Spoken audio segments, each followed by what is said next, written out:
The night my mother grabbed my wrist in the private dining room of the Langham Hotel and said, loud enough for 12 people to hear, "Ines, I am begging you, please just leave before you ruin this for Priscilla." I felt something inside me go very, very quiet.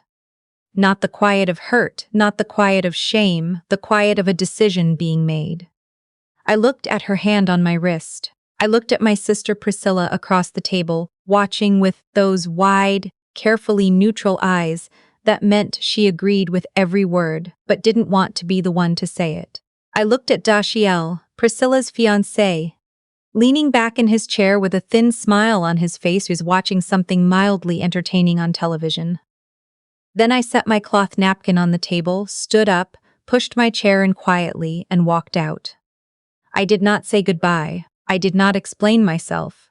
I took the elevator to the lobby, sat in the driver's seat of my car for exactly 4 minutes, and then I called my attorney. "Marlena," I said, "start the freeze protocol, everything." She didn't hesitate. She had been waiting for this call for 2 years. "My name is Ines. I am 29 years old. And before I tell you exactly what happened in the 72 hours that followed that dinner, you need to understand what I was walking away from, and what I was walking away to. My father died when I was 23.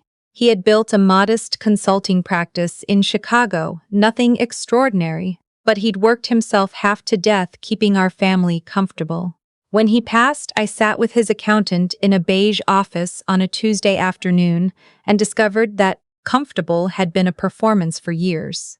There was a mortgage 3 months behind. Credit card debt spread across 4 cards. Almost nothing in savings. The life insurance policy he'd kept telling my mother he was going to upgrade had quietly lapsed 2 years before his death. My mother did not know any of this. My father had protected her from it the same way he had protected her from every uncomfortable reality for 30 years. I understood, standing in that accountant's office alone, that if she found out the truth in the middle of her grief, she would not survive it. Or rather, she would survive it, but none of us would survive what she became afterward. So I made a decision.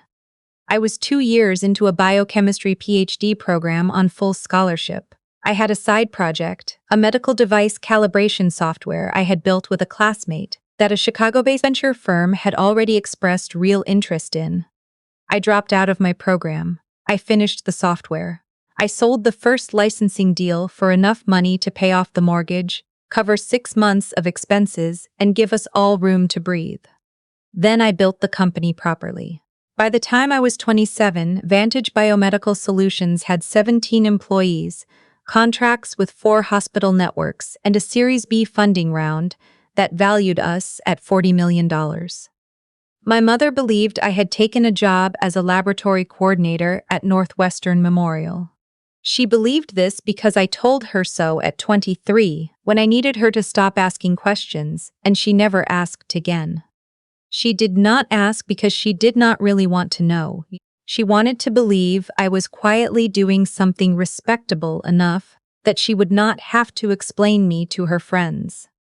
The money I sent every month, the condo she lived in, the car lease, the health insurance, Priscilla's tuition for fashion school, the credit cards, I routed through a trust I called the Meridian Academic Foundation. I told her it was an endowment my father had quietly set up through his university connections, a private arrangement he had made to protect her in case something happened to him. She cried for 45 minutes and told me what a good man he had been and how she missed him every single day. I sat on the other end of the phone and said nothing. For 5 years, I let her believe it. I funded the fiction because I loved my father and I thought it was what he would have wanted. I funded it because Priscilla was young and it seemed cruel to destabilize everything at once. I funded it because some part of me, the part that was still 23 and sitting in a dead man's accountant's office with nowhere to put my grief, thought that keeping them safe was the same thing as being loved. The engagement dinner cured me of that belief permanently. Priscilla was marrying Dashiell Crane. He came from a family that had made its money in commercial real estate 2 generations back, and spent the following decades perfecting the performance of having made it in commercial real estate 2 generations back. He had straight teeth, a flat affect, and the specific kind of confidence that comes from never having been told no by anyone who mattered. He had proposed in Sedona and posted the video online, where it got 40,000 views.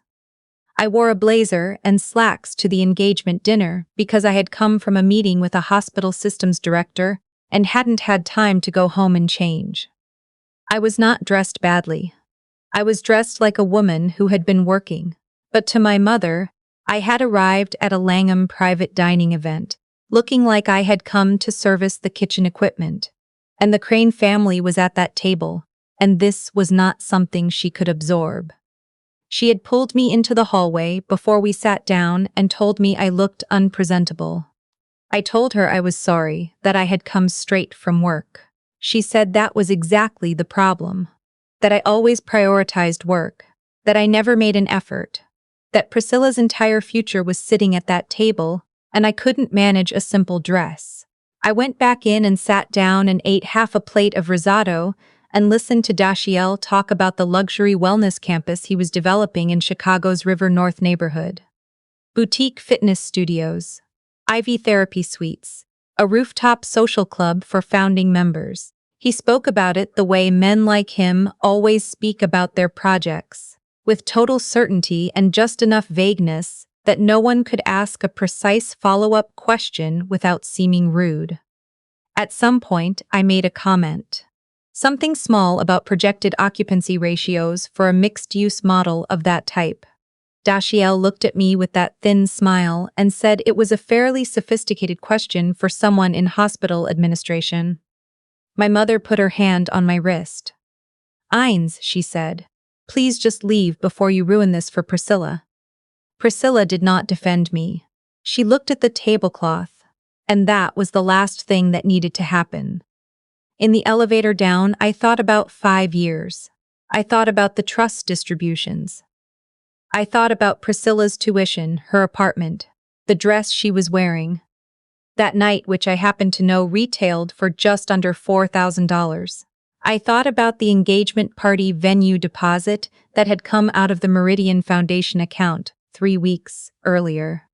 I thought about how none of them knew any of this, and how that ignorance had not made them kind. How it had, in some ways, made them crueler than they might have been if they'd understood what I actually was to them. Marlena picked up on the second ring. I drove home to my real apartment, a 2-bedroom on the 41st floor of a building in the West Loop that my mother had never once visited, because she believed I lived in a studio near the hospital.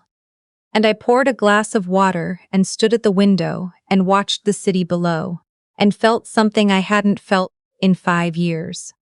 Clean, uncomplicated relief. The calls started the next morning at 9. I watched them come in and let them go to voicemail. By 10, I had 3 from my mother, 2 from Priscilla, and 1 from a number I didn't recognize that turned out to be Dashiell, which was interesting because I had never given Dashiell my number. By 11, I had a report from Marlena. My mother's card had been declined at the day spa she visited every other Wednesday. The charge attempt had come in at 9:47 a.m. She had gone directly from reading the decline notification to trying to book a facial, which told me everything I needed to know about how she processed stress. The spa had reportedly asked her to step to the side after the 3rd attempt. Priscilla had tried to pay the final installment on her wedding venue deposit, $4,200, and both of her cards had been declined at the payment portal. Dashiell's business account had attempted 3 transactions by 11, an architectural renderings firm, a PR agency, and what looked like an expensive client lunch, all declined. I poured a second cup of coffee and sat with the quiet. It was Marlena who called at 2 in the afternoon with the thing that changed everything.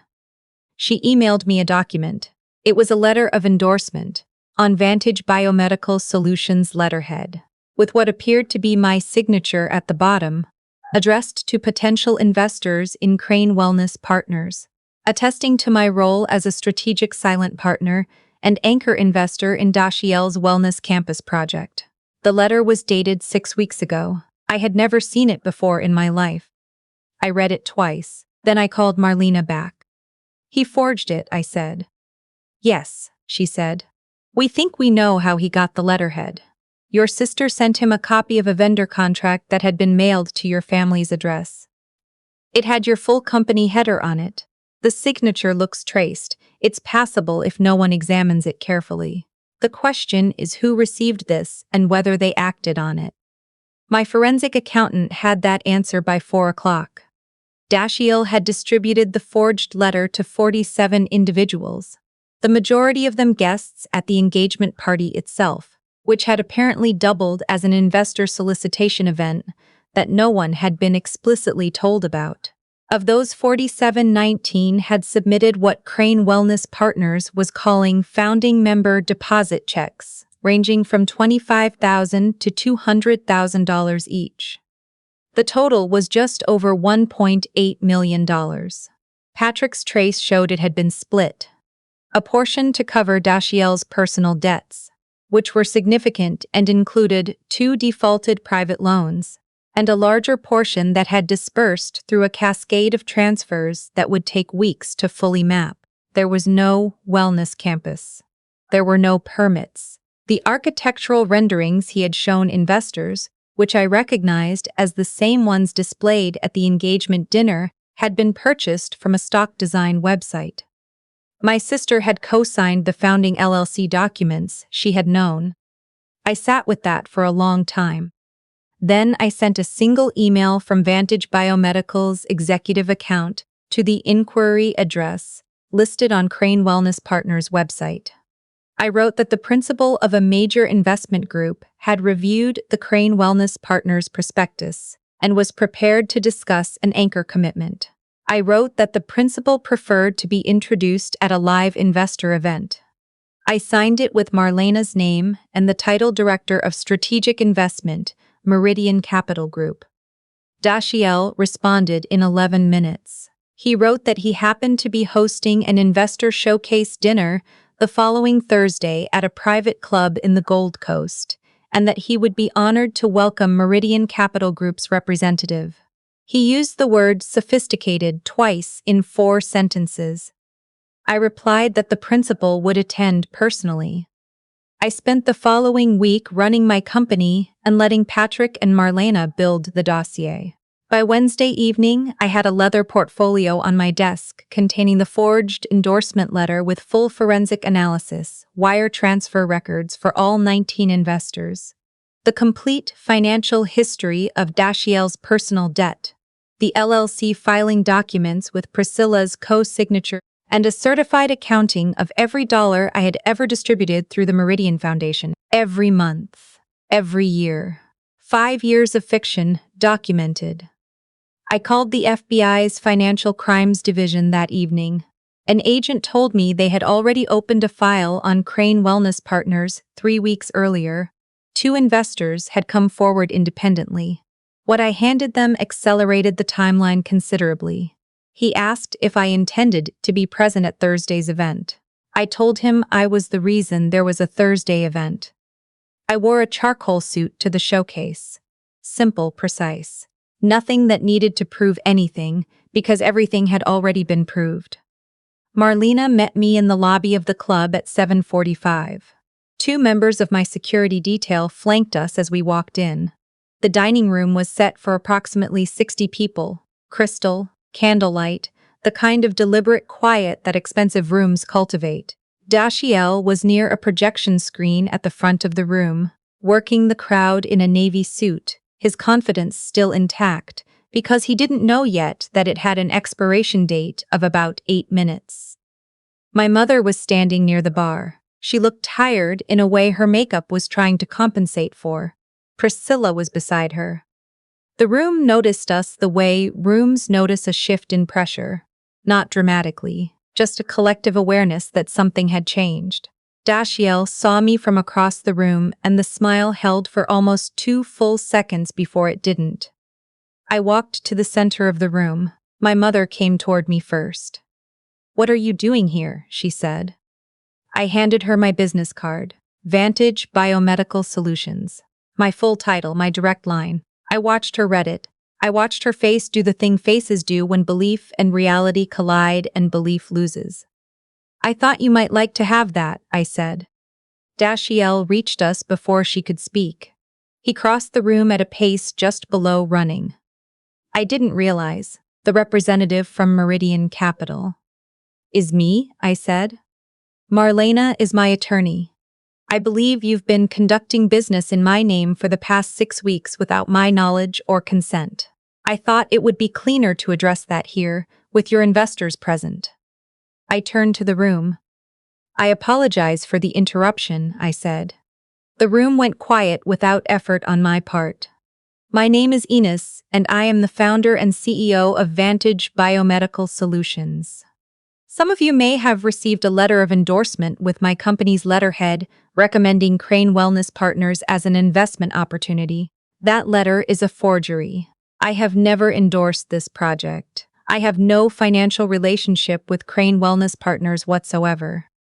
The letter was produced using stolen company letterhead and a copied signature. Marlena opened the portfolio on the nearest table and slid copies of the forensic analysis across the white tablecloth. Additionally, I said, the investment deposits you submitted, totaling approximately $1.8 million, have been traced. The funds have been dispersed.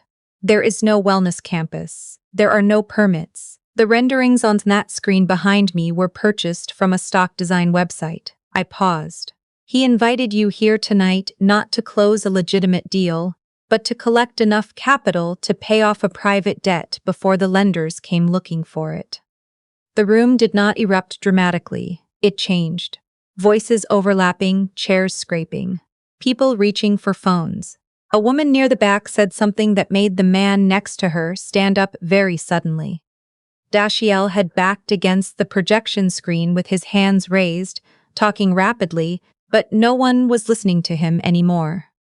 The doors at the back opened. 4 agents in dark jackets came through with the quiet efficiency of people who have done this before and intend to do it correctly. The lead agent moved through the room directly toward Dashiell. The other 3 positioned themselves with a precision that made any idea of exit feel immediately theoretical. The agent placed a hand on Dashiell's shoulder. I watched Dashiell's hands come down, then come together, and then I heard the specific, definitive sound of handcuffs locking. Priscilla made a sound I had never heard from her. She pushed forward and an agent stepped to intercept her, gently but with zero ambiguity, and said something close to her ear in a low, serious voice. She stayed still. She stayed still. I waited until they walked Dashiell through the doors. I waited until the room had mostly cleared. Investors moving toward the agents, taking contact information, the rest filtering out into the night. I waited until it was just my mother and Priscilla and Marlena, and the remains of an evening that was supposed to be something else entirely. My mother walked toward me. She walked like she had forgotten how her legs worked. The Meridian Foundation, she said. That was you, all of it. Yes. For 5 years. Yes. She looked at me with an expression I had only seen once before. The day we buried my father. The specific look of someone whose entire understanding of their own life has just been rewritten without their permission. Why didn't you tell me? She said. And I could hear that it was a genuine question. That was the worst part of it, actually. That after everything, the question was genuine. Because you would have asked for more, I said. Not unkindly. Just as a fact, the way you'd note the temperature. She didn't contradict me. I reached into my jacket and handed her an envelope. Inside was a single sheet of paper. A complete accounting of every dollar I had ever sent through the Meridian Foundation. Every month, itemized, for 5 years. The condo reverts to my holding company at the end of the month, I said. I'm giving you 60 days and connecting you with a real estate agent who can help you find something within a realistic budget. The car lease will be terminated and the vehicle returned. Marlena will send you a full packet tomorrow. Contacts, timelines, resources, everything you need. My mother held the envelope.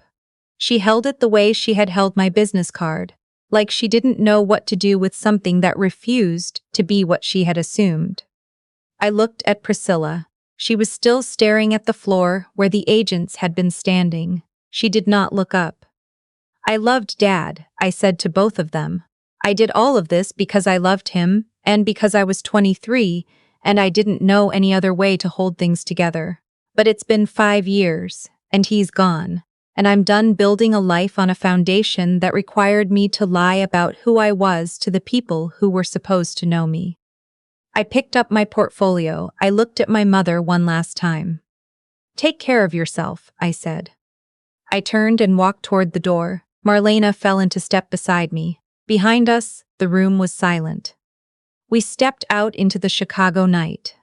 It was cold, and the air smelled like rain moving in from the lake, and the city moved around us with its ordinary indifference to the extraordinary things that happen inside its buildings every hour of every day.